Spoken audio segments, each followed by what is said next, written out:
Bueno, venimos viendo en las últimas clases la formulación lagrangiana, que espero que ustedes la reconozcan como una formulación sumamente elegante, de gran belleza. Y la clase anterior vimos en particular que un sistema holónomo con vínculos,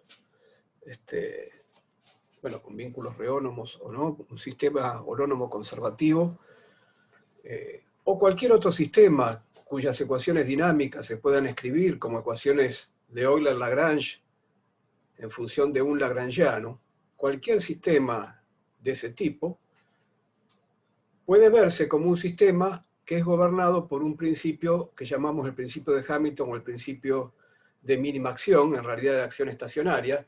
Esto es que la evolución que elige el sistema para unir una configuración inicial con una configuración final es aquella que hace estacionaria una funcional que llamamos acción y que se construye con la integral del lagrangiano integrado en el tiempo entre el tiempo inicial y el tiempo final. También entonces un principio de notoria belleza y que nos sirve para sustituir los principios anteriores y podemos tomar a ese principio como el principio fundamental, por lo menos para esos sistemas lagrangianos. Lo que vamos a ver hoy es también un resultado sumamente bello, que es la relación entre simetría y conservación. Nosotros estamos acostumbrados en la mecánica elemental a buscar si se conservan o no ciertas cantidades que conocemos, como la cantidad de movimiento, el momento angular, la energía mecánica, porque el conocimiento de la conservación de esas cantidades nos ayuda a resolver el problema, nos ayuda a integrar las ecuaciones de movimiento. Bueno, lo que vamos a ver hoy es que esas conservaciones y otras tantas están vinculadas a simetrías del lagrangiano, o más generalmente a simetrías de la acción. Entonces, como primer ejemplo de una simetría, trivial en este caso, supongamos un lagrangiano que no dependiera de una de las coordenadas generalizadas. De las n minúsculas coordenadas generalizadas que describen los grados de libertad del sistema, hay una que no está presente en el lagrangiano. Está presente sí la velocidad generalizada correspondiente, pero no la coordenada. Entonces, una coordenada que está en esa situación, vamos a llamarla cíclica. Entonces, veamos qué consecuencias obtendremos de la existencia de una coordenada cíclica. Para fijar ideas, tomemos que la coordenada cíclica sea la coordenada Q1. Entonces, bueno, como sabemos, para cada índice mu tenemos una ecuación de Euler-Lagrange. En total tenemos n minúsculas ecuaciones de Euler-Lagrange. En cuanto a la primera ecuación, que es la que contiene la derivada de L respecto de Q punto mu, y la derivada de L respecto de Q mu, perdón, la primera ecuación sería como igual a 1, entonces la derivada de L respecto de Q punto 1, y la derivada de L respecto de Q1, bueno, si Q1 es cíclica, si no está presente en el lagrangiano, el término de derivada de L respecto de Q1 no va a estar presente en la ecuación dinámica. La ecuación dinámica se va a reducir a lo que tenemos acá a la vista. ¿Y qué quiere decir esto? Quiere decir que a lo largo de la evolución del sistema, la magnitud que está en el paréntesis se conserva. Entonces, la existencia de una coordenada cíclica implica la conservación de esta cantidad de la derivada de L respecto de la velocidad generalizada asociada a la coordenada cíclica. Entonces, obtenemos un teorema de conservación a partir de que una coordenada es cíclica. Y inmediatamente vamos a relacionar esto con una cuestión relativa a la simetría del lagrangiano en ese caso. Pero por ahora, antes de ir a ese punto, déjenme darle un nombre a esta cantidad, porque ya que estas cantidades van a aparecer en conservaciones de este tipo, entonces es conveniente darles un nombre. Y en general, se conserve o no se conserve, vamos a llamar a la derivada de L respecto de Q punto mu, momento canónicamente conjugado a Q mu. De manera que lo que hemos obtenido hasta aquí es que si una coordenada es cíclica en el lagrangiano, entonces se conserva su momento conjugado a lo largo de la evolución real del sistema, a lo largo de aquella evolución que satisface las ecuaciones de Euler-Lagrange, que de ahí sacamos este resultado. Bueno, estas cantidades conservadas son primeras integrales de las ecuaciones de movimiento, bueno, resultan ser, bueno, L depende de Q punto, eventualmente de T, pero bueno, entonces la derivada de L respecto de Q punto es una cierta combinación de coordenadas y velocidades. Estas cantidades que se conservarán en caso de que la respectiva coordenada sea cíclica son de esa naturaleza. Y como decíamos, su conocimiento previo ayuda a la integración de las ecuaciones. Vamos a ver esto con un ejemplo súper trivial. Tomemos el lagrangiano de una partícula libre y usemos coordenadas cartesianas para describir la configuración del sistema, de la partícula. Esto es la posición de la partícula. Como la partícula es libre, su lagrangiano solo tiene energía cinética, y entonces vemos que las tres coordenadas x y z son cíclicas.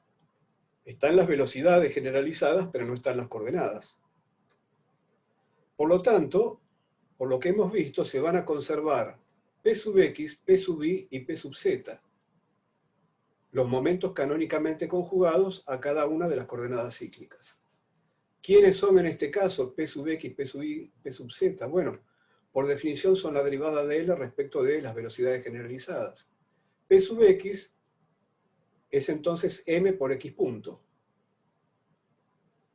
Es lo que conocemos como la cantidad de movimiento de la partícula. P sub i es m por i punto, P sub z es m por z punto. Lo que se conserva entonces, debido a que las coordenadas x y z son cíclicas, son las tres componentes de la cantidad de movimiento. Cosa que ya sabemos, por supuesto, de la mecánica newtoniana, que una partícula libre de fuerzas conserva su cantidad de movimiento. Bueno, este ejemplo es demasiado trivial, y hay otros casos en donde el momento conjugado no coincide con la cantidad de movimiento. No está en una relación tan directa, al menos. Entonces conviene mostrar eso ya de entrada, y lo vamos a hacer con el caso del lagrangiano de una carga eléctrica en un campo electromagnético externo, donde, como ustedes recordarán, interviene en ese caso un potencial dependiente de la velocidad. Por lo tanto, como el momento canónicamente conjugado se construye derivando el lagrangiano respecto de las componentes de la velocidad, habrá una contribución que viene de la energía cinética, y esa va a ser la cantidad de movimiento, pero habrá también una contribución que proviene de la energía potencial dependiente de la velocidad. Así, por ejemplo, si quiero calcular P sub x, igual que antes voy a tener primero una componente mx punto, un término mx punto, que viene de la energía cinética. Es la cantidad de movimiento. Pero también voy a encontrar a B sub x dentro de la energía potencial, acompañada, debido a este producto escalar, con la componente x del potencial vector externo. Entonces, cuando derive el lagrangiano respecto de B sub x, también voy a obtener un término que va a ser más la carga eléctrica por la componente x del potencial vector. Y lo mismo para P sub i y P sub z. Ahora, siendo esto así, lo que vemos también es que los momentos conjugados resulta que dependen del gauge que se elija para el campo externo. Ya sabemos que podemos hacer transformaciones de gauge sin alterar sobre los potenciales, tanto el potencial escalar como el potencial vectorial. En realidad, cada vez que cambie el potencial vectorial, también voy a tener que acompañar con un cambio en el potencial escalar, como dijimos oportunamente. Entonces acá nos podemos preguntar, bueno, pero entonces, ¿qué sucede si yo hago una transformación de gauge y me cambian los momentos conjugados? Si alguno de estos momentos conjugados, por caso, se conservara, ¿cómo se altera esa cuestión cuando cambio y paso a otra elección de gauge. Entonces vamos a pensar también en un caso bien simple.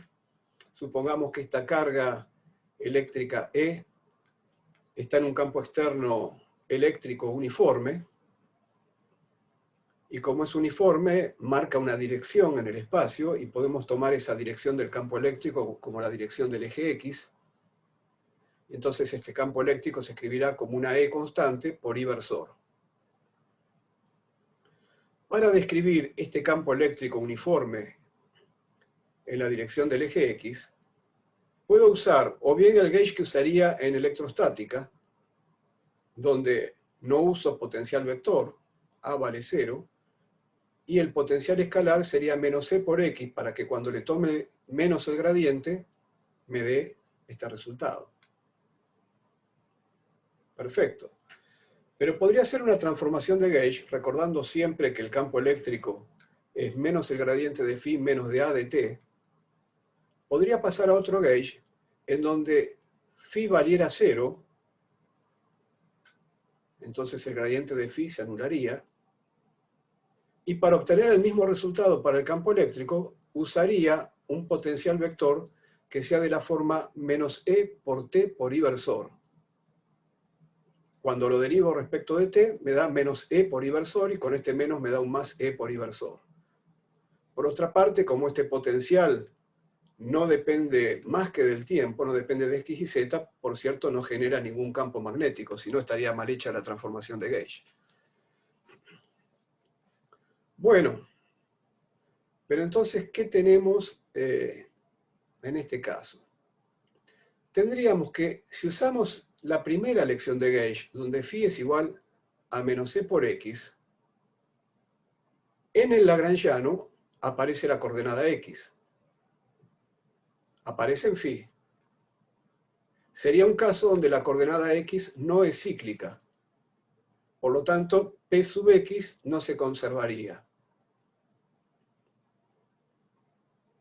P sub X, en ese caso, sería nada más que la cantidad de movimiento componente X, porque en este gauge el campo A vale 0.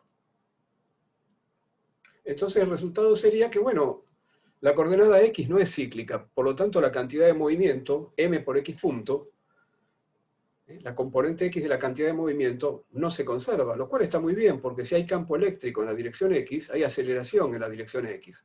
Por lo tanto, X punto va a cambiar.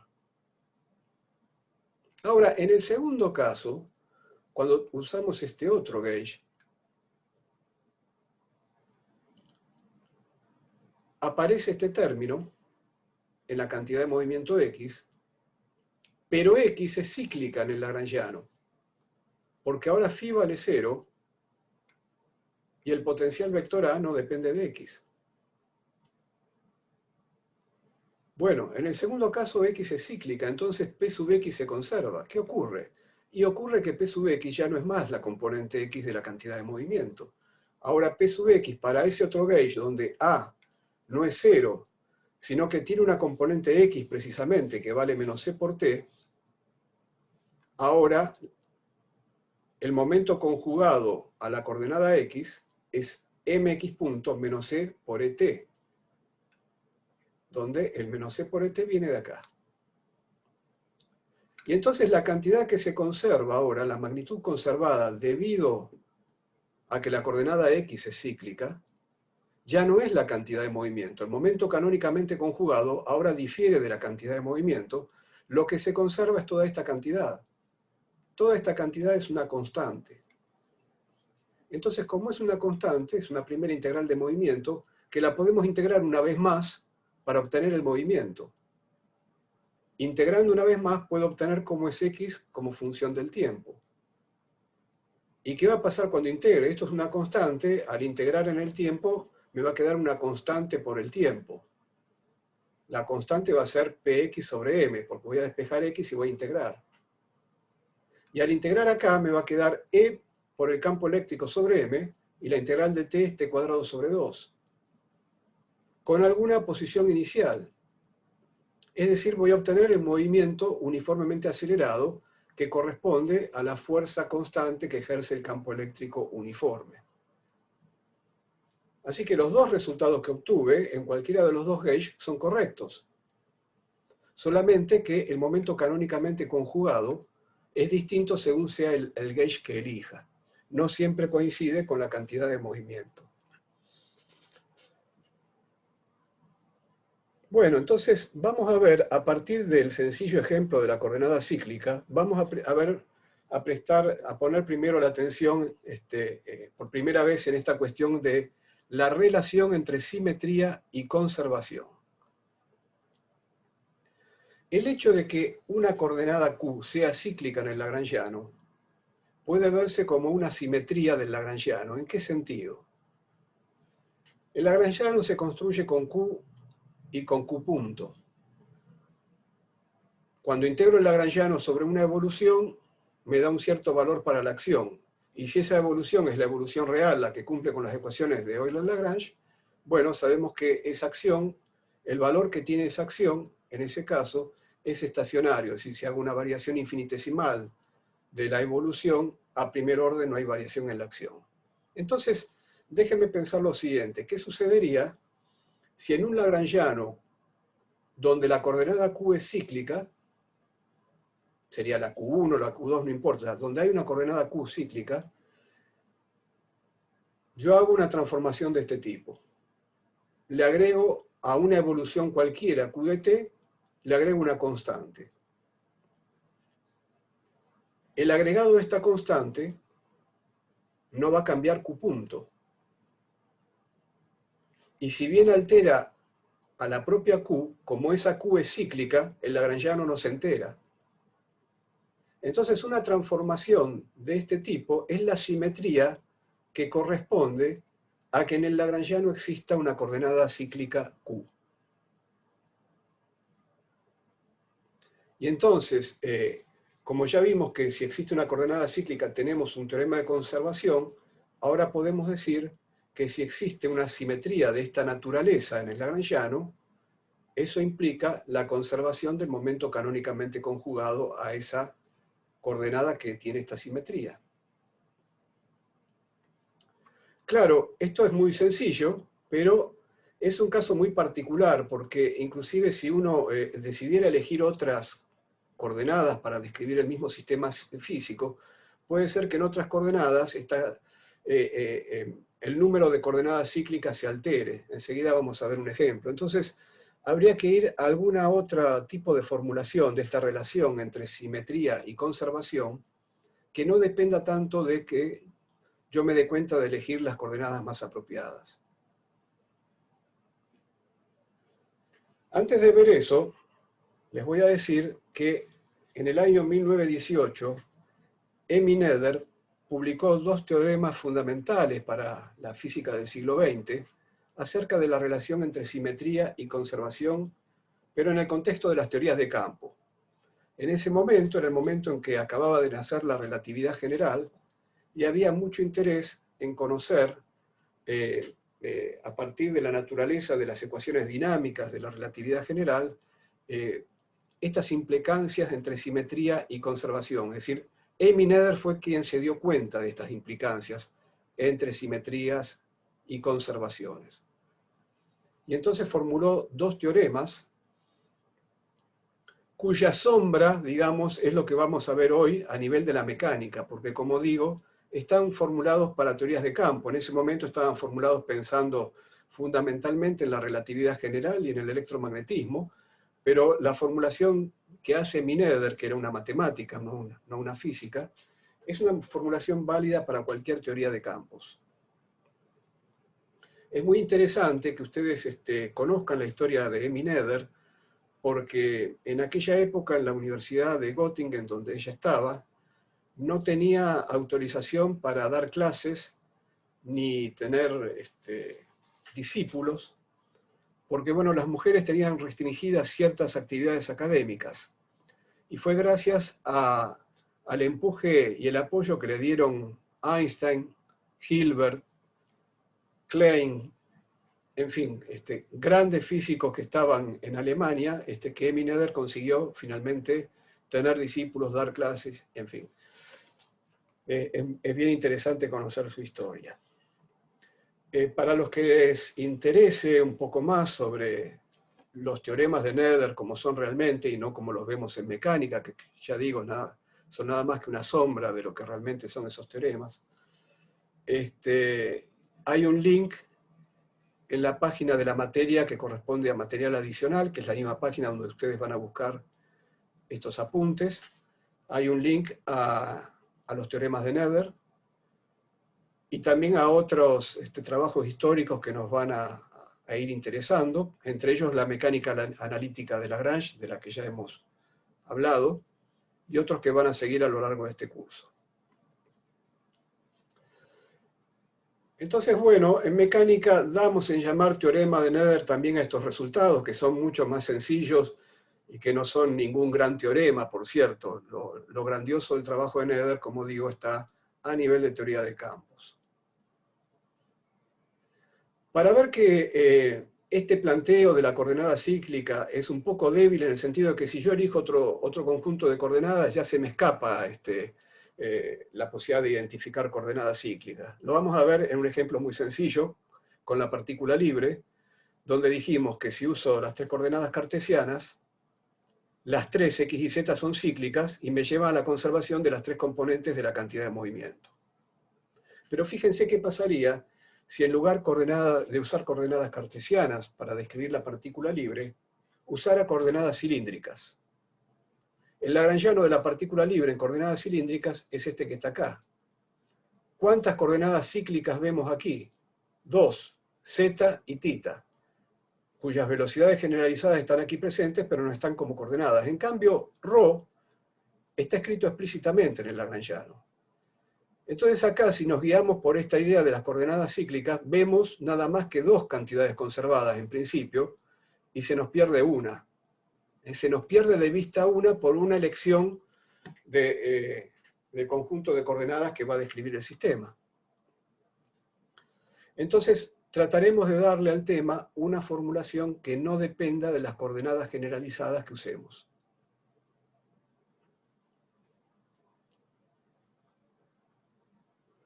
Bueno, como decíamos hace un rato, sabemos que la acción de un sistema lagrangiano es estacionaria sobre una evolución específica, sobre aquella evolución que satisface las ecuaciones de Euler-Lagrange, siempre sujeta a valores dados en T1 y T2, a los valores que corresponden a una configuración inicial y una configuración final.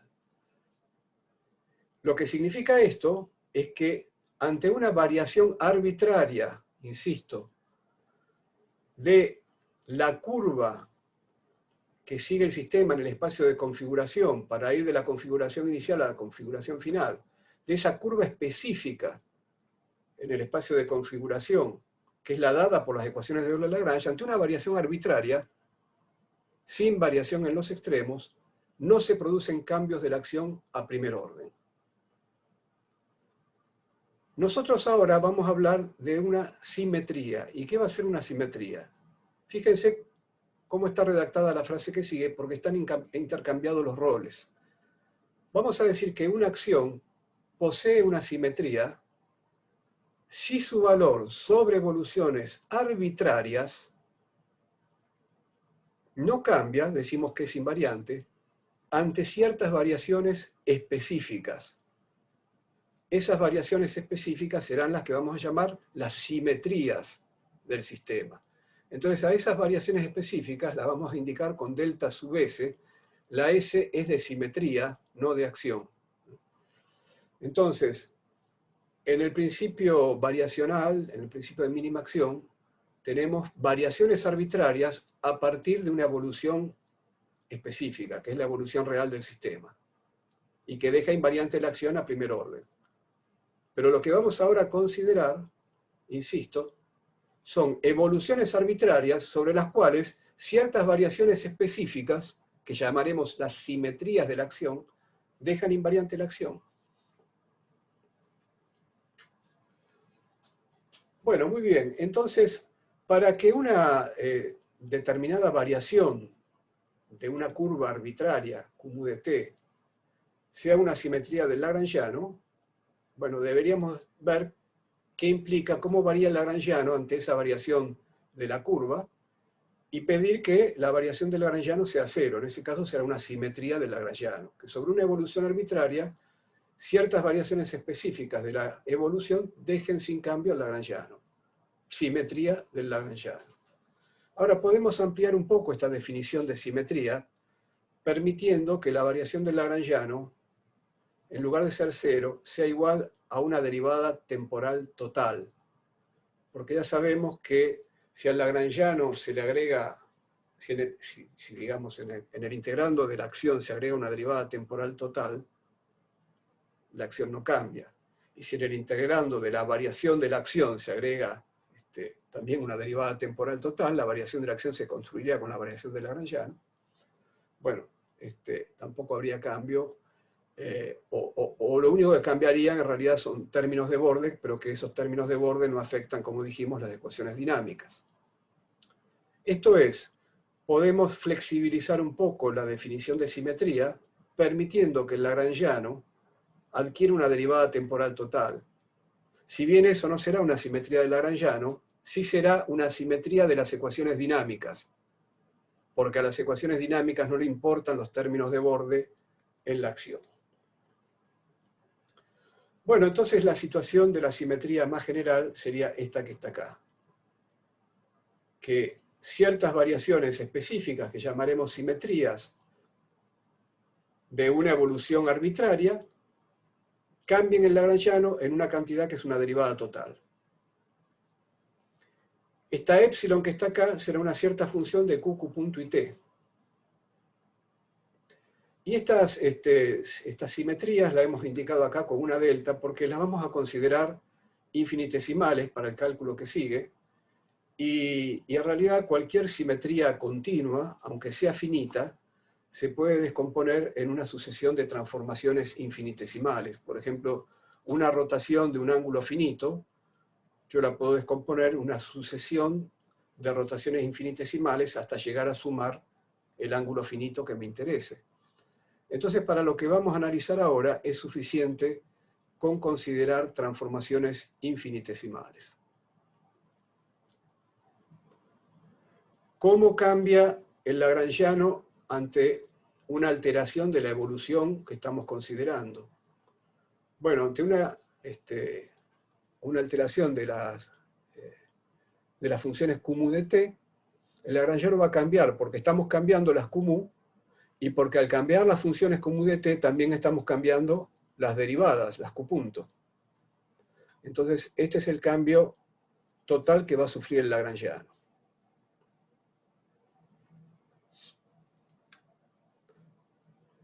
Como vimos en la clase pasada, la variación de la velocidad, la variación de la derivada, es la derivada de la variación. Entonces, en el segundo término, reemplazamos por la derivada de la variación. Lo que queremos es que todo este resultado sea igual a la derivada total de una cierta función épsilon. Que bueno, tendrá que ser infinitesimal también si estas variaciones son infinitesimales, claro. Bueno, entonces, supongamos que esto es así, que efectivamente esto ocurre, que estamos ante una simetría de la acción, o de las ecuaciones dinámicas, y veamos en ese caso qué sucedería a nivel de las ecuaciones de movimiento, es decir, qué sucedería sobre la evolución real del sistema. Es el mismo paso que dimos con la coordenada cíclica. Dijimos, bueno, supongamos que hay una coordenada cíclica. Eso implica una simetría del lagrangiano. El lagrangiano no se da cuenta si reemplazamos la evolución q de t por una evolución q de t más una constante. ¿Qué significa esa simetría a nivel de la evolución real del sistema? Bueno, significa que se conserva el momento canónicamente conjugado. Ahora que estamos en una situación más general, lo que estamos planteando es, supongamos que la variación del lagrangiano sobre una evolución arbitraria siempre tiene la forma de la derivada total de una función épsilon. ¿Qué significa eso a nivel de la evolución real del sistema? ¿Se conserva alguna cosa como consecuencia de esta simetría de la acción? Bueno, muy bien, entonces vamos a la evolución real del sistema. Y cuando el sistema está sobre la evolución real, se cumplen las ecuaciones de Euler-Lagrange. Y si se cumplen las ecuaciones de Euler-Lagrange, eso quiere decir que la derivada de L respecto de Q es igual a la derivada total respecto de T de la derivada parcial de L respecto de Q punto. Eso es lo que dicen las ecuaciones de Euler-Lagrange. Entonces, sobre la evolución real del sistema se cumple esta ecuación que voy a reemplazar en el resultado de arriba. Lo voy a reemplazar acá. Voy a reemplazar esta dl a dq por la derivada total de dl a dq punto. Para sacar una conclusión de lo que sucede gracias a esta simetría sobre la evolución real del sistema.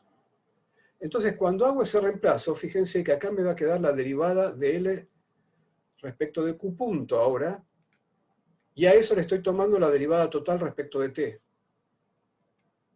Y en el otro término tengo la derivada de L respecto de Q punto, sin derivada total respecto de T, y a quien le estoy tomando la derivada total respecto de T es a la variación. Entonces, todo lo que está en esta sumatoria es la derivada total respecto de T de la sumatoria de dl a dq por delta Q. Porque siendo la derivada de un producto, tengo que hacer la derivada del primer factor por el otro sin derivar, y el primer factor sin derivar por el segundo derivado. Entonces todo esto es la derivada total de la suma de dl a dq delta Q.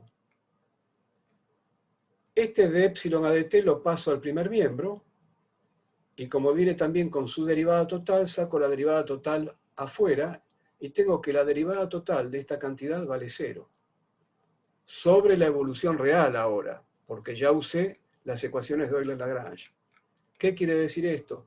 Que sobre la evolución real del sistema, gracias a la simetría que tenían las ecuaciones de movimiento, a la simetría que tenía la acción, sobre la evolución real del sistema se conserva esta cantidad, porque la derivada temporal de esta cantidad a lo largo de la evolución real del sistema es 0. Entonces hemos encontrado, independientemente del juego de coordenadas que estemos utilizando, cuál es la magnitud conservada que se asocia a una simetría del sistema. Entonces, esto lo vamos a ejemplificar enseguida con las dos simetrías de las que ya hablamos, que son las traslaciones y las rotaciones. Y claro, en ese caso, lo que esperamos encontrar es que en virtud de la simetría ante traslaciones y rotaciones, en un sistema aislado se conserve la cantidad de movimiento total y el momento angular total. Entonces vamos a ver cómo de este resultado obtenemos en esos casos particulares de traslaciones y rotaciones la conservación de cantidad de movimiento y momento angular. Seguimos 6 menos 10.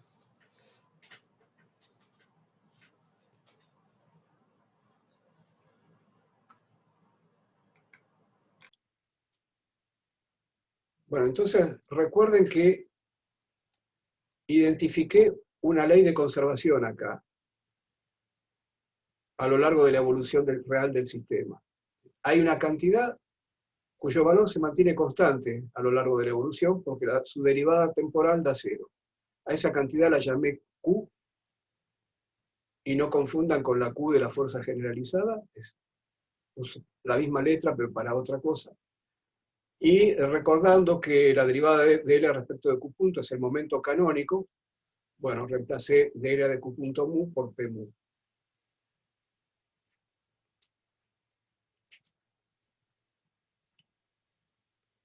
Entonces dijimos que íbamos a ver este resultado general en dos ejemplos importantes, que tienen que ver con los sistemas aislados de partículas que interactúan con potenciales entre ellas, con potenciales que dependen de las distancias entre ellas.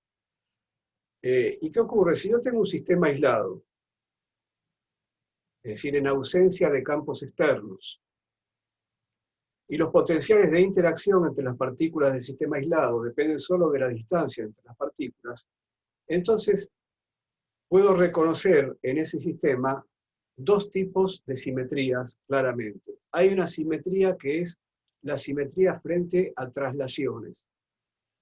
Si yo traslado todas las posiciones de las partículas, es decir, si cambio todas las posiciones por la suma, por el agregado de un vector xi arbitrario, pero el mismo para todas ellas, si desplazo todas las posiciones en la misma cantidad xi, entonces las distancias entre las partículas no van a cambiar.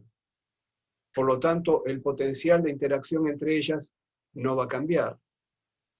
Y si esta xi no depende del tiempo, entonces las velocidades, cuando yo derive acá para encontrar las velocidades de las partículas, las velocidades quedarán sin cambio. BI va a ir a BI, porque al derivar esto se va. Entonces, tenemos una simetría de los sistemas aislados con potenciales que dependan de las distancias, que es la siguiente.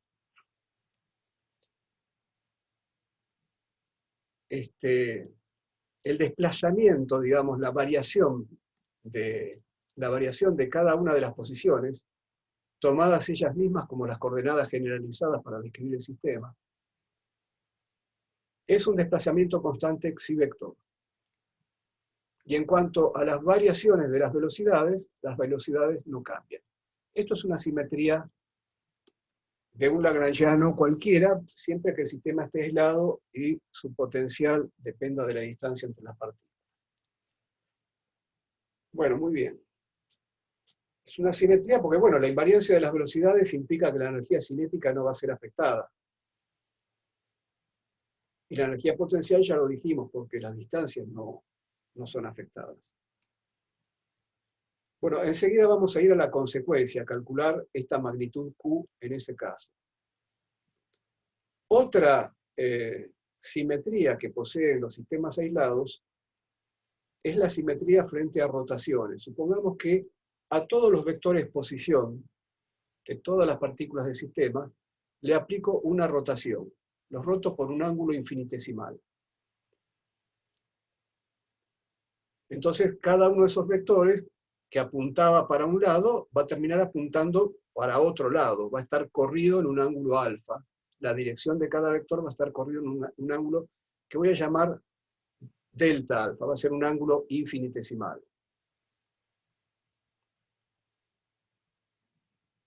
Bueno, nosotros hemos calculado en la primera clase, cuando vimos el teorema de la derivada relativa, habíamos calculado qué le pasaba a los versores cuando los mirábamos rotados, cómo cambiaban los versores. Ese cálculo que hicimos vale para los versores y vale para cualquier vector. Si cuando un vector es rotado, su módulo no cambia y su dirección cambia, el cambio, el delta R, debido al cambio de dirección, es perpendicular al propio R.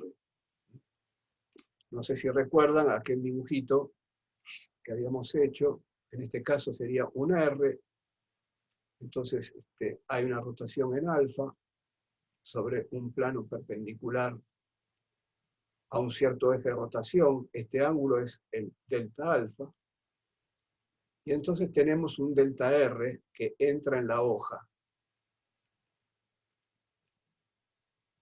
Ya habíamos visto como el radio de este movimiento, este radio que está acá punteado, era el seno de este ángulo. En aquel caso era el seno de este ángulo porque este vector era unitario, la hipotenusa, era un versor, pero ahora va a ser el seno de este ángulo multiplicado por el módulo de R.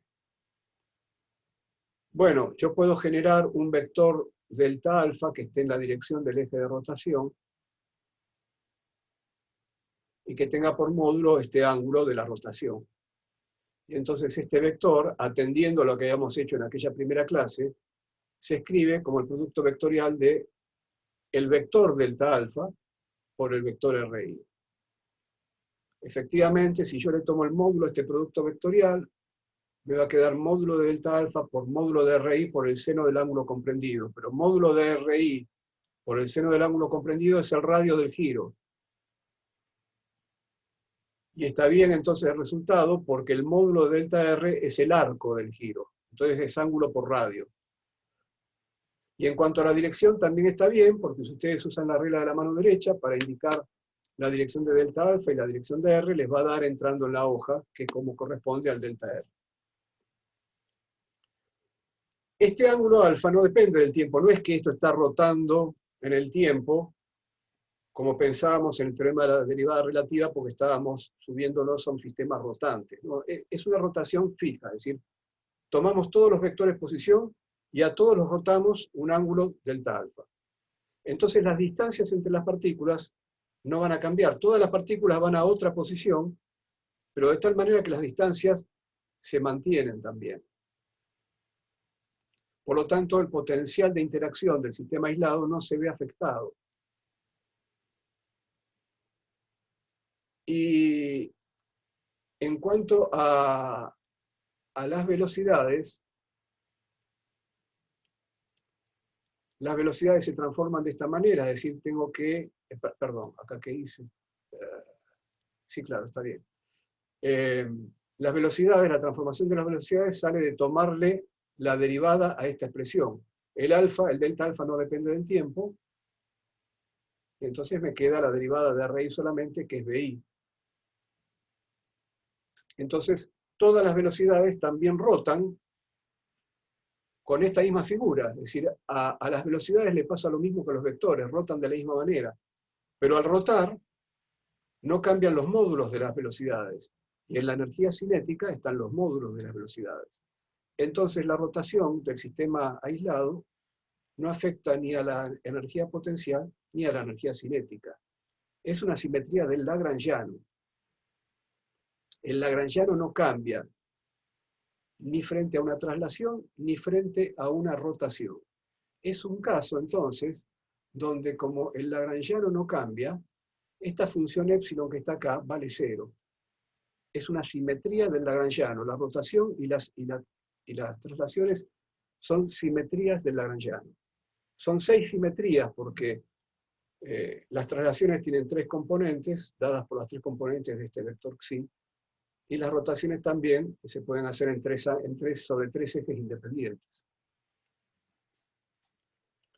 Bueno, antes de ver las consecuencias en cuanto a conservación de magnitudes, tenemos que decir algo más, que en realidad rotaciones y traslaciones son simetrías para los sistemas aislados, no solo por lo que acabamos de decir, sino porque además en la mecánica clásica entendemos que el espacio es isótropo y homogéneo. Por lo tanto, una traslación no afecta la dinámica del sistema. El resultado de resolver las ecuaciones de Euler-Lagrange va a ser el mismo. No afecta la dinámica del sistema porque el espacio es igual a sí mismo en cualquier lado. Si yo traslado el sistema a otro lugar, en tanto que el sistema es aislado, que no recibe ninguna influencia desde afuera, como el espacio es el mismo en ese otro lugar, entonces el sistema tiene que evolucionar de la misma manera. Y lo mismo si lo roto, el espacio es isótropo, no tiene direcciones privilegiadas, así que el espacio no se da cuenta para dónde está orientado el sistema. Ahora, ese es el espacio de la mecánica clásica, que es el espacio de la geometría de Euclides. Es el espacio donde vale el teorema de Pitágoras, el espacio donde vale todo lo que usamos habitualmente para hacer geometría, para encontrar relaciones, trigonometría, en fin. Es el espacio donde la suma de los ángulos internos de un triángulo vale 180 grados.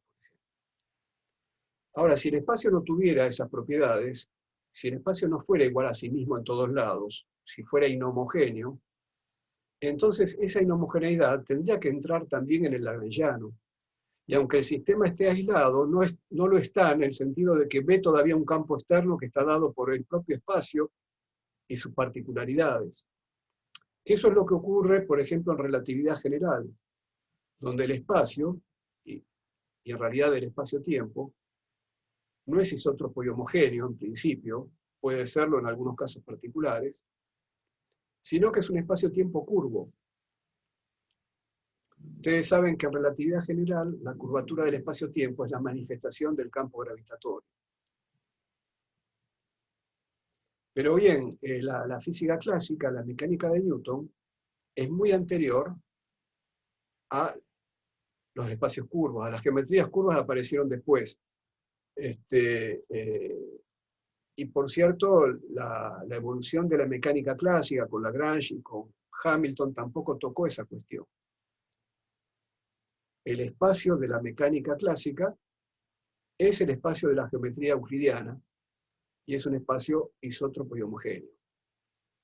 Entonces podemos decir que las conservaciones que vamos a obtener a continuación, a partir de la simetría ante rotaciones y traslaciones para un sistema aislado, es también una consecuencia de la homogeneidad e isotropía del espacio. Vamos a ver que como consecuencia entonces de la homogeneidad, y por lo tanto de la invariancia ante traslaciones del lagrangiano, obtendremos la conservación de la cantidad de movimiento del sistema, y como consecuencia de la isotropía del espacio, y por lo tanto de la invariancia del lagrangiano ante rotaciones, del lagrangiano del sistema aislado, obtendremos la conservación del momento angular. Y ese es un resultado muy bello. Bueno, vamos a ver, entonces, lo que tenemos acá es que calcular estas cantidades, sabiendo ya que epsilon vale 0, es decir, reemplazar acá cuánto vale delta Q para saber quién es la cantidad conservada. Y delta Q, para el caso de las traslaciones, tiene un valor, y para el caso de las rotaciones tiene otro valor. Este es el valor que tiene para el caso de las traslaciones, si es que tomamos a las propias componentes, digamos, cartesianas del vector posición como las coordenadas generalizadas del sistema, y esta es la forma que tienen los delta Q ante rotaciones. Vamos entonces al primer caso. En el primer caso, tomando entonces las componentes cartesianas, ya vimos que los momentos canónicamente conjugados a cada componente cartesiana en un sistema de partículas que interactúan con potenciales que no dependen de la velocidad, son directamente las componentes cartesianas de la cantidad de movimientos de cada partícula. Entonces aquí en esta sumatoria voy a tener P sub X de la primera partícula, delta X de la primera partícula, más P sub Y de la primera partícula, delta Y de la primera partícula, más P sub Z, etcétera, etcétera. Después empiezo con la partícula 2, con la partícula 3. Entonces voy agrupando esos términos de A3, porque lo que tengo de A3 es simplemente la cantidad de movimiento de cada partícula, producto escalar, con la traslación de cada partícula. Y esta suma sobre mu ahora se reduce, bueno, se reemplaza por una suma sobre las partículas. Entonces reemplazo la forma que tiene esto para la traslación. Para la traslación simplemente es un vector psi constante igual para todas las partículas. Pero entonces ese psi constante sale fuera de la sumatoria, es un factor común. Y me queda la sumatoria de las cantidades de movimiento individuales, y eso es la cantidad de movimiento total del sistema aislado. Pero psi es arbitrario. Eso sí es constante en el tiempo, insistimos en esto. Y es arbitrario. Entonces, ¿qué quiere decir la conservación de esta cantidad? Quiere decir que, como psi es arbitrario, para que esta cantidad se conserve, se tiene que conservar cada una de las componentes cartesianas de la cantidad de movimiento total. Por ejemplo, si yo tomo un psi en la dirección X, aquí me queda solamente P sub X, se tiene que conservar. Si tomo un psi en la dirección Y, acá me queda P sub Y multiplicado por ese psi. Se tiene que conservar P sub Y. El psi es independiente de T, así que lo único que estamos acá evaluando es si P depende o no de T. Y decimos, ante traslaciones esta cantidad tiene que ser independiente de T, se tiene que conservar. Bueno, entonces se tiene que conservar P. Muy bien. ¿Qué pasa con esta misma magnitud cuando lo que entra acá son las rotaciones? En ese caso, el delta RI se reemplaza por delta alfa, producto vectorial por RI. Y entonces acá me queda lo que llamamos un doble producto, un producto mixto, perdón, un producto mixto. Y ustedes saben que el producto mixto tiene la propiedad cíclica. Yo voy a usar la propiedad cíclica para llevar el delta alfa al primer lugar. Entonces, la propiedad cíclica dice que el primer vector lo paso al último lugar, el segundo vector lo paso al primero y el tercer vector lo paso al segundo lugar. Y entonces, al quedarme delta alfa en el primer lugar, lo puedo sacar de factor común fuera de la sumatoria. Escribo delta alfa producto escalar de la sumatoria de RI, que pasó al segundo lugar, por la cantidad de movimiento que pasó al último lugar. Y entonces esta sumatoria es el momento angular del sistema de partículas respecto al origen de coordenadas, porque estos RI están tomados respecto del origen de coordenadas. Y nuevamente, como estos delta alfa son arbitrarios, la conservación de esta cantidad implica la conservación de cada una de las componentes del momento angular por separado. Que este sea el momento angular respecto al origen de coordenadas, digamos, el origen de coordenadas acá puede estar en cualquier lugar, así que en realidad se conserva el momento angular del sistema aislado de partículas respecto de cualquier punto O fijo en el sistema de referencia. Entonces, como dijimos, las conservaciones de la cantidad de movimiento total y el momento angular total de sistemas aislados pueden verse como una consecuencia de la homogeneidad e isotropía del espacio. Bueno, hay otra homogeneidad implícita en la formulación de la mecánica clásica, que es la homogeneidad en el tiempo. Es decir, que si yo tengo un sistema aislado,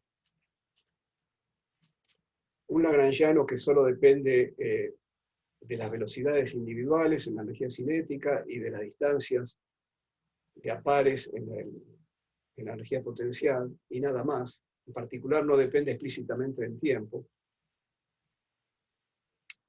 podría depender explícitamente del tiempo un lagrangiano de un sistema que esté en un campo externo que dependiera explícitamente del tiempo. Pero si el sistema está aislado, bueno, ¿qué significaría todo esto? Significaría que si yo hago un experimento, hago evolucionar un sistema aislado hoy, en esta era, el resultado para la mecánica clásica sería el mismo que si hiciera ese mismo experimento dentro de 100 millones de años, digamos. Porque el escenario, el espacio y el tiempo, el escenario donde ese sistema evoluciona, son inmutables. El espacio es igual a sí mismo en cualquier lugar y en cualquier dirección, y el tiempo también. Entonces, ¿cuál es la conservación asociada a la homogeneidad del tiempo? Nos podríamos preguntar. Y podemos sospechar que ya que la cantidad de movimiento y el momento angular se conservan en virtud de la homogeneidad y la isotropía del espacio, la energía mecánica es lo que se tendrá que conservar en un sistema aislado, debido a la homogeneidad del tiempo. Bueno, vamos a tratar de demostrar eso. Lo primero que vamos a hacer es calcular la derivada temporal de L. Déjenme hacer esta cuenta y enseguida veremos cuál es el interés de hacer esta cuenta. L podría depender eventualmente explícitamente del tiempo. Enseguida vamos a retirar esta posibilidad, como dije antes, si yo tengo un sistema aislado, en la mecánica clásica el transcurrir del tiempo no afecta al sistema aislado. El lagrangiano del sistema aislado no puede depender explícitamente del tiempo. Pero para un caso general, si yo tengo que hacer la derivada de L respecto del tiempo, empezaría haciendo la derivada de L respecto de su dependencia explícita en el tiempo, y luego derivaría L respecto de cada una de las coordenadas y multiplicaría por Q punto, y derivaría L respecto de cada una de las Q punto y multiplicaría por Q dos puntos. Esto sería la derivada de L total respecto del tiempo. En particular, este resultado sobre la evolución real del sistema, que es donde vale que la derivada de L respecto de Q la puedo igualar con la derivada total respecto del tiempo de dl a dq punto. Entonces, sobre la evolución real del sistema, este resultado se escribiría reemplazando dl a dq acá, igual que hice hace un rato para encontrar la magnitud Q. Entonces, agrupando, viendo que en ese caso tengo una derivada total respecto de t que viene de acá, en el primer término, y tengo la derivada total respecto de t de q punto para darme el q2 punto, yo podría agrupar estos dos términos en una única derivada total respecto de t de dl a dq punto por q punto. Entonces, cuando derivo en primer lugar, obtengo este resultado, que es el dl a dq que estaba acá. Y cuando derivo en el segundo lugar, obtengo la q2 puntos que estaba acá. Entonces, voy a sacar esta derivada total respecto de t fuera de la sumatoria, y voy a pasar este segundo término, bueno, sí, en realidad no, voy a pasar, el primer miembro lo voy a pasar a la derecha, y el primer término del segundo miembro lo voy a pasar a la izquierda para que quede un menos de L a de t. Y a la derecha entonces me estaría quedando una derivada total de la sumatoria menos una derivada total de L. Entonces voy a definir una derivada, una magnitud h, como la sumatoria menos L, y entonces lo que tengo es que la derivada total de esta magnitud h, así definida, se igualó a menos de L a de t parcial que había pasado al primer miembro. Entonces, hemos definido esta cantidad, y esta cantidad resulta que está en esta relación con la derivada parcial de L respecto de t, no con la derivada total. Entonces, ¿qué pasa en aquellos lagrangianos que no dependen explícitamente de t? No solo en el lagrangiano de un sistema aislado, en cualquier lagrangiano que no dependa explícitamente de t. T sería una suerte de coordenada cíclica, solo que t no es una coordenada. En la formulación lagrangiana, t es un parámetro. Las coordenadas viven en el espacio de configuración, y cuando el sistema evoluciona, dibuja una curva en el espacio de configuración, y t es el parámetro de esa curva, no es una coordenada. Entonces no la puedo llamar coordenada cíclica, pero es de todos modos el mismo juego. Es una variable que podía estar en el lagrangiano, pero que no está presente explícitamente, como ocurría con la coordenada cíclica del primer ejemplo. Bueno, lo que dice esta relación es que si t no está presente explícitamente en el lagrangiano, hay una magnitud que se conserva sobre la evolución del sistema. Porque recuerden siempre que hemos usado las ecuaciones de Euler-Lagrange, así que ya estamos sobre la evolución real del sistema. La magnitud que se conserva en ese caso es esta magnitud que hemos llamado h. La hemos llamado h porque más adelante, en la formulación de Hamilton, esta magnitud se va a llamar el hamiltoniano. Pero eso llegará dentro de varias clases más. Bueno, nos preguntaremos entonces si esta h es la energía mecánica del sistema o no. Si tiene que ver con aquello que conocíamos como energía mecánica. Bueno, a veces sí, a veces no. En este sentido pasa lo mismo que con la coordenada cíclica. Que X sea cíclica no quiere decir directamente que la componente X de la cantidad de movimientos se esté conservando. A veces sí, a veces no. Ya lo vimos con el caso de los potenciales dependientes de la velocidad con la carga eléctrica en un campo externo. A veces la magnitud conservada, el Px en aquel caso, no siempre coincide con la cantidad de movimiento. Y puede ser que se conserve Px y no se conserve la cantidad de movimiento también. Entonces, antes de indagar si esta H es o no la energía mecánica, vamos a ver este mismo resultado planteado como una simetría del lagrangiano. digamos, lo que hice hasta acá no tiene mucho que ver, tiene más bien que ver con el tratamiento de la coordenada cíclica, pero no con el segundo tratamiento. El segundo tratamiento era ver la ley de conservación, en este caso la conservación de H, como producto de una variación específica que llamábamos simetría sobre evoluciones arbitrarias. Entonces, vamos a ver que la conservación de esta H corresponde a esta simetría. Tomamos una evolución arbitraria y la reemplazamos por la misma función, por el mismo un conjunto de n funciones q de t, q sub mu de t, las reemplazamos por las mismas funciones, pero evaluadas en un tiempo desplazado.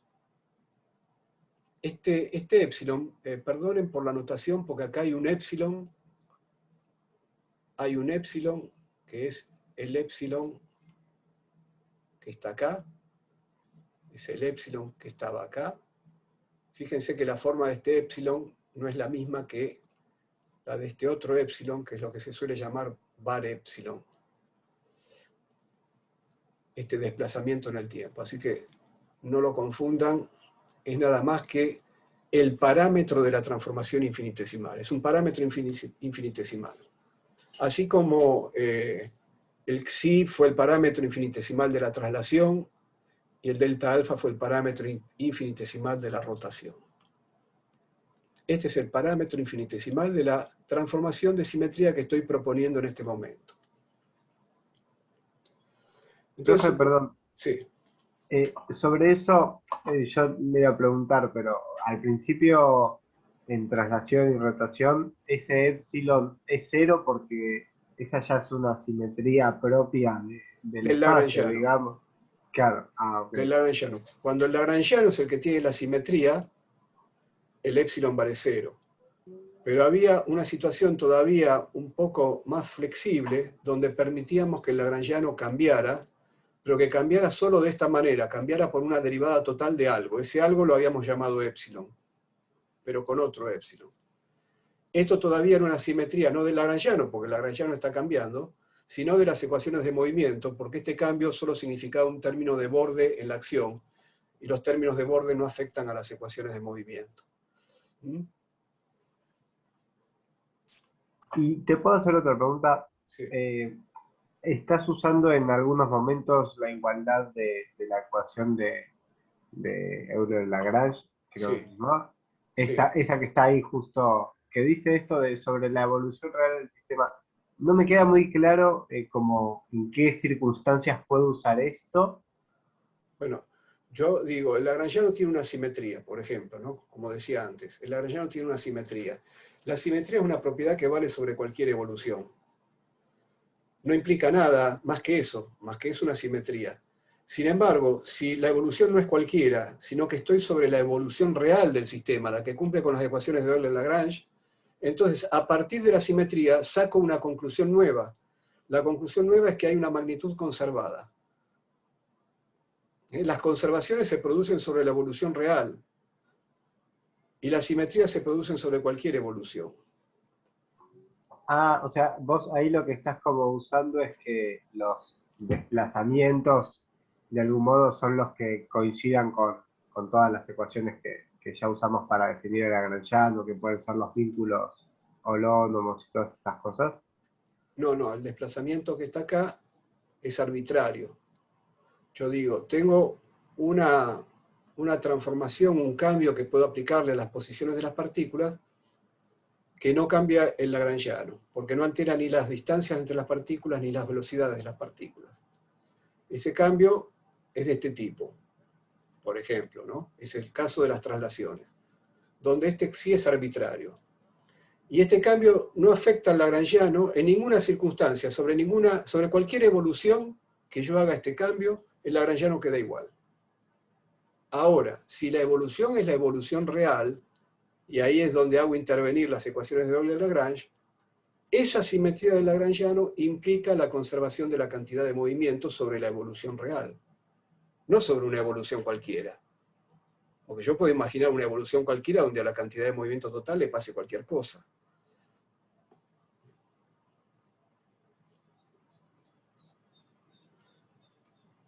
Bueno, entonces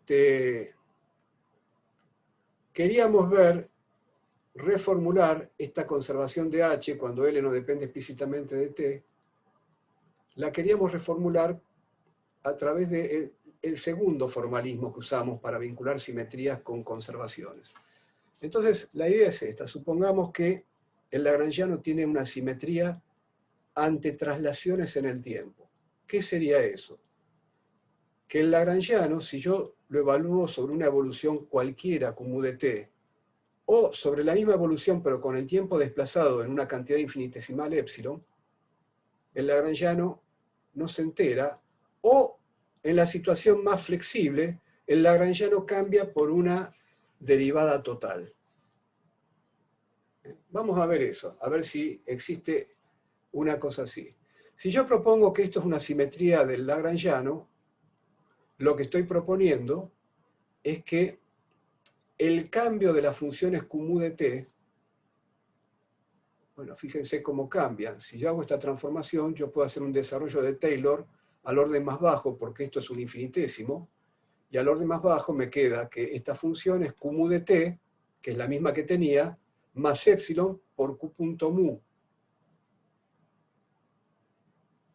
Entonces el cambio es epsilon por Q punto mu.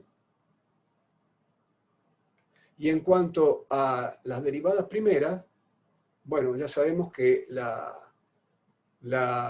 variación de la derivada es la derivada de la variación, entonces sería epsilon Q2 punto mu. Es importante acá notar que este epsilon no depende del tiempo, es una constante. Bueno, entonces, si yo hiciera este cambio en un lagrangiano cualquiera, ¿qué le pasaría al lagrangiano ante este cambio? En general, al lagrangiano le pasa esto que está acá. Pero si yo reemplazo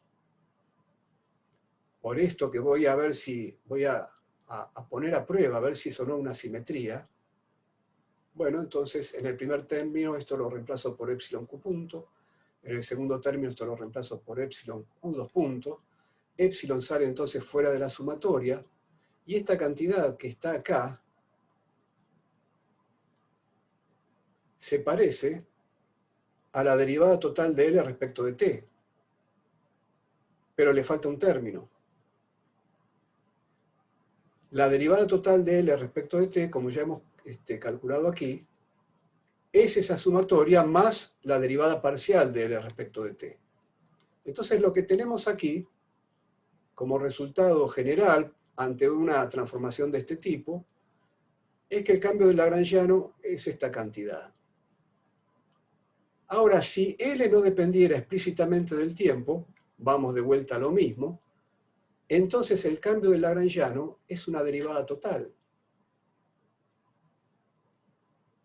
Y estamos en la situación de una simetría de las ecuaciones de movimiento. Porque si bien el lagrangiano cambia, cambia con una derivada total. ¿Quién es la función epsilon?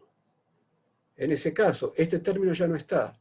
El cambio del lagrangiano es la derivada total de var epsilon por L. Entonces la función epsilon es var epsilon por L.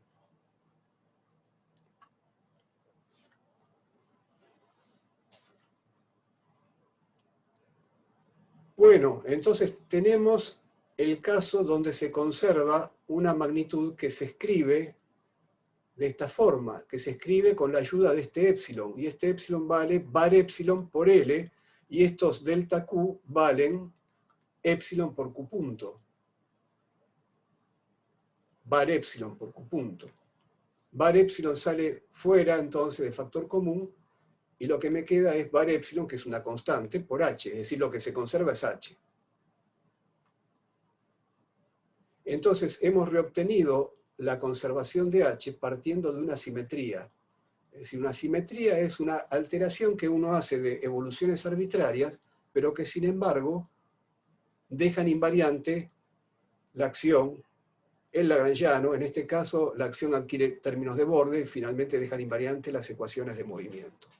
Es decir, cuando el lagrangiano no depende explícitamente del tiempo, esto que está acá, esta transformación de la evolución, es una simetría del sistema. ¿Qué quiere decir esto? Que da lo mismo que el sistema evolucione hoy o que evolucione más adelante o que haya evolucionado en el pasado. A las ecuaciones de movimiento, en este caso, le da igual. El resultado de resolver las ecuaciones de movimiento, en tanto que el lagrangiano no dependa explícitamente del tiempo, es el mismo, ya sea que lo hagamos evolucionar hoy, dentro de 100 millones de años, o que haya evolucionado 1000 millones de años atrás. En el contexto de un espacio isótropo y homogéneo y un tiempo homogéneo, tenemos entonces todas estas conservaciones. La conservación de H es una consecuencia de la homogeneidad del tiempo. Bien. De la homogeneidad del tiempo en mecánica clásica, porque en relatividad general el tiempo también puede sufrir de inhomogeneidades, entre comillas. El espacio-tiempo puede no ser el mismo hoy que en el pasado o en el futuro. Ustedes saben que en el Big Bang el universo está evolucionando y la geometría del universo está cambiando. Pero no en la física clásica. La geometría del universo es siempre la misma. Bueno, vamos a esta pregunta importante. ¿Cuándo coincide H con la energía mecánica? Hay varios casos de interés donde efectivamente H es la energía mecánica. Entonces, vamos a considerar un sistema con vínculos holónomos y esclerónomos. Esto es, los vínculos no dependen del tiempo. De esa forma, cuando despejamos las coordenadas, las 3n grandes coordenadas en función de coordenadas QMU, n chica coordenadas QMU, vamos a poder escribir, en ese despeje no va a intervenir el tiempo porque los vínculos son esclerónomos, y vamos a poder escribir las posiciones de cada partícula en función nada más que de las coordenadas generalizadas QMU. Esto significa también que, en ese caso, las velocidades de las partículas van a tener esta forma. No va a haber una derivada de R respecto de T, porque R no va a depender explícitamente de T, porque el tiempo no entró en el despeje de coordenadas. Cuando hagamos la energía cinética, tendremos que calcular las velocidades al cuadrado. Pero las velocidades al cuadrado son el producto escalar de las velocidades consigo mismo. Es decir, el producto escalar de estas sumatorias consigo mismo. Y entonces, ¿qué va a pasar? Que la energía cinética va a ser cuadrática y homogénea en las velocidades generalizadas. Al no haber término independiente de las velocidades generalizadas, entonces, va a ser homogénea. Cuadrática, bueno, ya lo vemos, cada término de la sumatoria es lineal en las velocidades generalizadas, así que al hacer el producto, el resultado va a ser cuadrático en las velocidades generalizadas. Pero además va a ser homogéneo. ¿Qué quiere decir todo esto? Quiere decir que para una función que es cuadrática y homogénea, en este caso en las velocidades generalizadas, vale esta propiedad. Pongamos un caso simple. Tomemos la función x cuadrado. Es cuadrática y homogénea en x. Si yo la derivo, me da 2x. Entonces, al derivarla, respecto de esa variable x, me da 2x. Al multiplicarla por x, me da 2x cuadrado. Me dio 2 veces la función. Bueno, entonces, si estamos en esta situación de vínculos holónomos y esclerónomos, ya tenemos esta propiedad para la energía cinética. Por otra parte, si el potencial no depende de las velocidades generalizadas, entonces los momentos canónicos que surgen de derivar L respecto de Q punto, bueno, al no haber Q punto en el potencial, esto es simplemente la derivada de T respecto de Q punto. Es decir, esta cantidad que está acá son los momentos canónicos. Entonces veamos qué pasa con H, a ver cuánto da H. H por definición es esto. Pero P mu es de dt a de Q punto. Y la sumatoria de dt a de Q punto por Q punto es 2t. Entonces queda 2t menos L, pero L es t menos B. Entonces queda t más B, que es la energía mecánica. Bien. Hay casos donde H no coincide con la energía mecánica. Por ejemplo, en el problema del elevador, ¿no?, que era uno de los ejemplos sencillos de vínculos, una cabina que se movía verticalmente con velocidad v, el vínculo entonces, y una partícula que se desplazaba en el piso, libremente en el piso de la cabina, pero sometida al vínculo de que el piso tenía este movimiento. Entonces la coordenada z de la partícula variaba por t, estaba predeterminada de esta manera. El lagrangiano, para este sistema de una sola partícula, bueno, es la energía cinética de la partícula, pero claro, el z punto, debido a la ecuación de vínculo, me queda z punto igual a b. Entonces acá tengo un b cuadrado. Y en la energía potencial, mgz, me queda mg b por t, estoy usando el vínculo. Entonces, si ahora me calculo el h, por definición el h es esto que está acá. ¿Cuántas velocidades generalizadas hay en este lagrangiano? 2. X punto y punto. Entonces, esto va a tener dos términos. Hay dos coordenadas generalizadas. Mu va de 1 hasta 2 en este caso. Entonces, me va a quedar P sub X por X punto. P sub X me da MX punto. P sub X por X punto, MX punto por X punto, MI punto por I punto, y ya está, son esos dos términos. Y después tengo que restar el lagrangiano. El lagrangiano es todo esto. Al restar el lagrangiano, entonces me queda, en los términos que tienen X punto cuadrado, me queda M sobre 2 X punto cuadrado, M sobre 2 I punto cuadrado también. Pero claro, con el término que tenía el Z punto, ahora ese término no participa de la sumatoria, porque no había ningún momento canónico asociado, porque Z punto no está allá. Pero ese término, sin embargo, está en L. Entonces va a quedar restando un término, un M sobre 2B cuadrado, va a quedar restando. Y luego voy a tener que finalmente sumar el mg B por T, que es más la energía potencial. Pero lo que está en el primer lugar no es la energía cinética. Y entonces este H no es igual a la energía mecánica. En este problema, L depende explícitamente de T. T está acá. Por lo tanto, H no se conserva. Pero tampoco se va a conservar E, porque la fuerza de vínculo está realizando trabajo. Porque el vínculo es reónomo. Sí, reónomo, bien digo. Ustedes pueden tratar de imaginar problemas en donde H sea distinto de E, pero se conserve H y no E, o viceversa, o sean los dos iguales. Traten de hacer ese ejercicio. Bueno, para finalizar, y esto ya fuera del programa de la materia, les quiero decir lo siguiente. Todo lo que vimos hasta acá tiene que ver con el primer teorema de Noether. Es, como yo digo, la sombra del primer teorema de Noether, porque el teorema de Noether es una cosa mucho más compleja. Entonces quiero mostrar ahora la sombra del segundo teorema de Noether. Lo voy a hacer con un ejemplo muy, muy simple,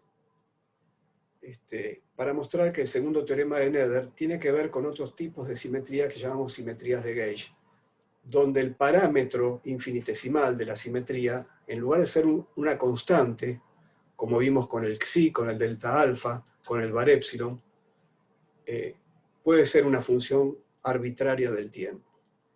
Y entonces este es otro tipo de simetrías, y lo voy a mostrar con un lagrangiano muy tonto, pero el ejemplo vale de todos modos.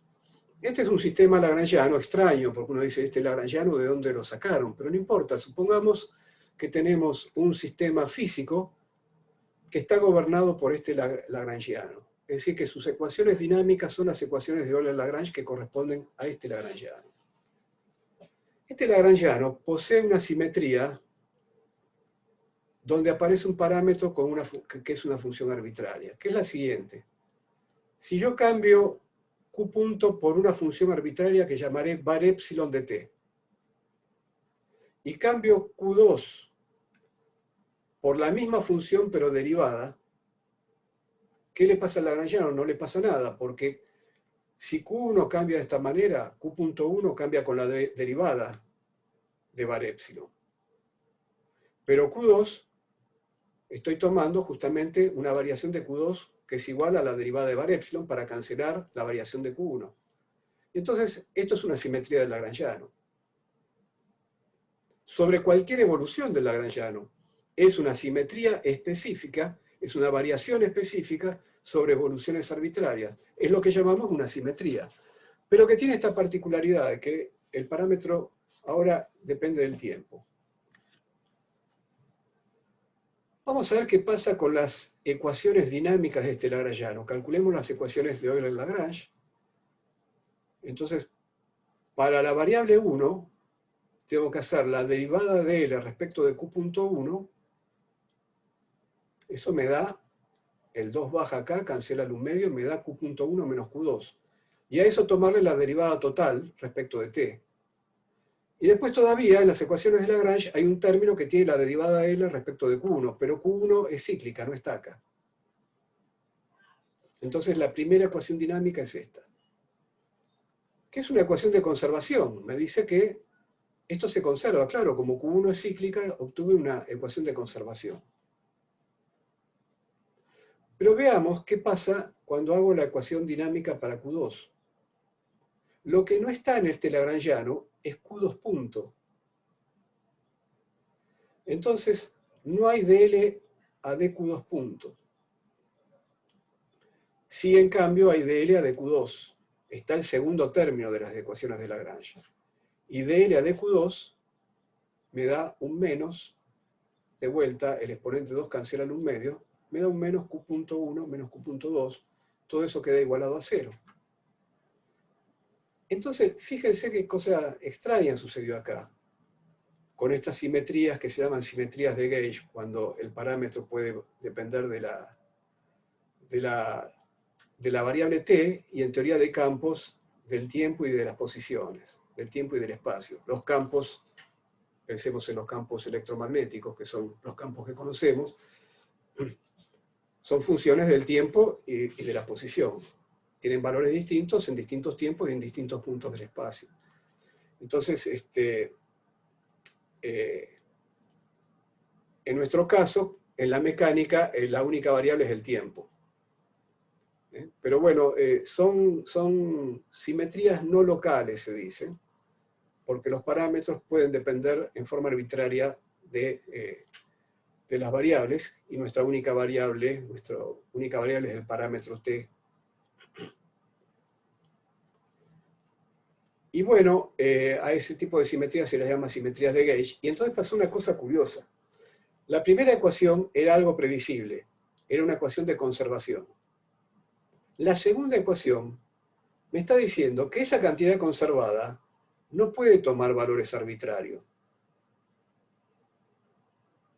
En realidad lo que está pasando es que estas dos ecuaciones que obtuve no son independientes entre sí. Una le dice algo a la otra. Le dice, ojo, sí, en la primera ecuación lo que veo es que Q punto menos Q2 es una constante de movimiento. Generalmente a las constantes de movimiento, a las magnitudes conservadas, las elegimos como parte de las condiciones iniciales de la evolución del sistema. Quedan fijadas por las condiciones iniciales, pero esas condiciones iniciales son arbitrarias. Acá lo que está diciendo la segunda ecuación es que yo no puedo elegir arbitrariamente la constante de integración. Me está dando el valor de la constante de integración. Me está congelando un grado de libertad.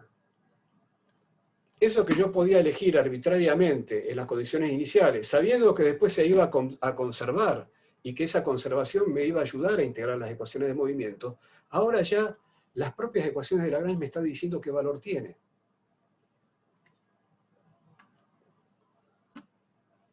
Si yo resuelvo este sistema de ecuaciones, la solución general contiene una función arbitraria. Yo puedo decir que, bueno, lo que dice esto en general es que la Q1 de t es una función arbitraria f de t, y la Q2 de t es la derivada de esa función arbitraria. Porque efectivamente, si yo reemplazo acá, me queda f punto menos f punto, y eso es igual a 0. Se cumple la segunda ecuación. Y si se cumple la segunda ecuación, se cumple la primera también. Entonces, estos sistemas que tienen simetrías de gauge tienen libertades de gauge. Es decir, la resolución del sistema de ecuaciones no fija completamente el valor de las magnitudes, no fija completamente la evolución, quiero decir, de las magnitudes que pretendo resolver. Puedo hacer todavía lo que se llama una fijación de gauge, una elección del gauge, y elegir esta función. En el electromagnetismo pasa eso. La acción electromagnética, en las ecuaciones de Maxwell se pueden obtener a partir de un lagrangiano. Ese lagrangiano es una función de las derivadas de los potenciales.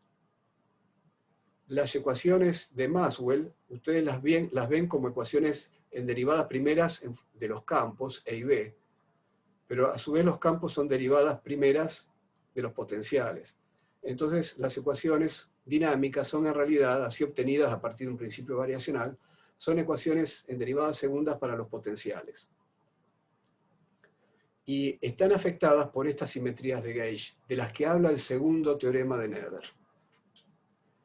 Y como consecuencia de que existen estas simetrías de gauge, los potenciales no quedan completamente determinados al resolver las ecuaciones dinámicas para los potenciales. Quedan determinados a menos de libertades de gauge que pueden ser fijadas mediante una elección del gauge. Pero que sin embargo, si bien todos los potenciales, no pueden ser conocidos todos los potenciales, en realidad solamente la parte transversal del potencial, si pensamos en la evolución de una onda electromagnética, digamos, plana, la parte transversal del potencial queda fijada y la parte longitudinal y la componente y el potencial escalar quedan libres.